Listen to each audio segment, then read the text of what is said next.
Qual è il contrario di piacere? Dispiacere? No. Piacere e dispiacere sono due verbi completamente diversi, quindi impariamo ad usarli nel video di oggi. Ciao a tutti e benvenuti o bentornati sul mio canale. Io sono Stefano e sono un insegnante di italiano per stranieri. Come sempre, prima di iniziare il video ti chiedo un piccolo favore, quello di lasciare un bel mi piace, perché questo mi aiuta tantissimo a far crescere il mio canale. E ovviamente, se non vuoi perdere tutti i contenuti futuri che pubblicherò sul canale, non dimenticare di iscriverti e attivare la campanellina, così che sarai notificato ogni volta che pubblico un nuovo video. Nel video di oggi parleremo del verbo piacere e il verbo dispiacere, che sembrano due verbi molto simili, ma in realtà sono completamente diversi. Prima di tutto facciamo una piccola ripetizione di come funziona il verbo piacere. Infatti il verbo piacere funziona in un modo un po' strano. Questo perché? Vediamo subito un esempio. Mi piace giocare a calcio. Mi piace giocare a calcio.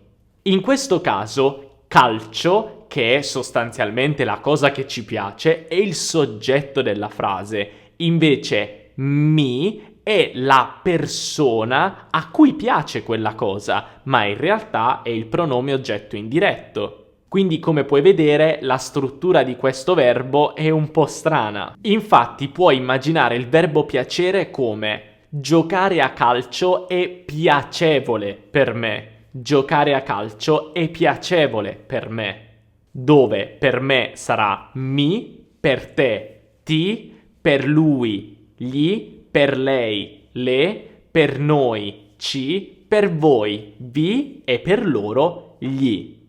Però attenzione, noi non usiamo soltanto il verbo nella forma piace, ma potremmo anche dire piacciono. Infatti usiamo piace quando la cosa che ci piace è singolare, come per esempio giocare a calcio, ma usiamo la forma piacciono quando le cose che ci piacciono sono plurali. Per esempio, ci piacciono i dolci italiani. Ci piacciono i dolci italiani. Chiaro? Ma ora la domanda è: come si dice che qualcosa non ci piace? Dovremmo usare dispiacere? Beh, no. Il verbo dispiacere significa qualcosa di completamente diverso e ne parleremo tra un secondo. Per dire che qualcosa non ci piace, semplicemente usiamo non piacere. Quindi posso dire non mi piace, non mi piace,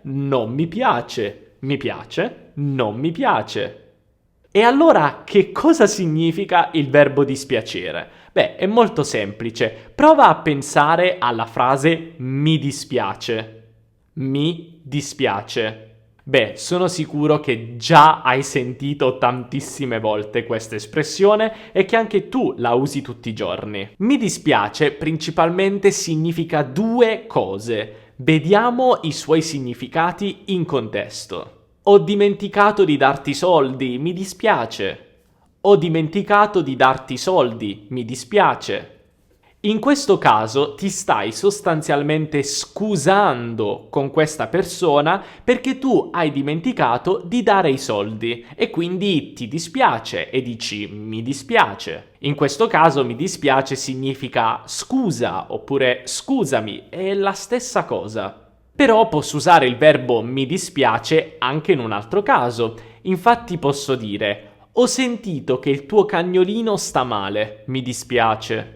Ho sentito che il tuo cagnolino sta male, mi dispiace. In questo caso sicuramente non è colpa tua se il cagnolino sta male, però ti dispiace, cioè provi tristezza, compassione, empatia per questo evento. Quindi ecco perché possiamo usare mi dispiace. Inoltre devi anche ricordare che il verbo dispiacere si usa nel 90% dei casi nella forma dispiace. Sentirai raramente dispiacciono, per esempio. Certo, a volte può succedere, ma nella maggior parte dei casi sentirai dispiace. Infatti in italiano diciamo praticamente sempre mi dispiace, nel senso di scusa, scusami, o mi dispiace per qualcosa, nel senso provo tristezza, condivido la tristezza con te, provo empatia per qualcosa che ti è successo. Però ovviamente possiamo usare il verbo dispiace anche con altri pronomi. Per esempio, vediamo queste frasi. Scusami, non posso venire alla tua festa di compleanno, ti dispiace?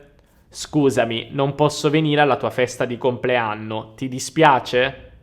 In questo caso ti sto chiedendo se tu provi tristezza, se ti dispiace che io non venga alla tua festa di compleanno. Oppure a mio figlio dispiace molto per quello che è successo.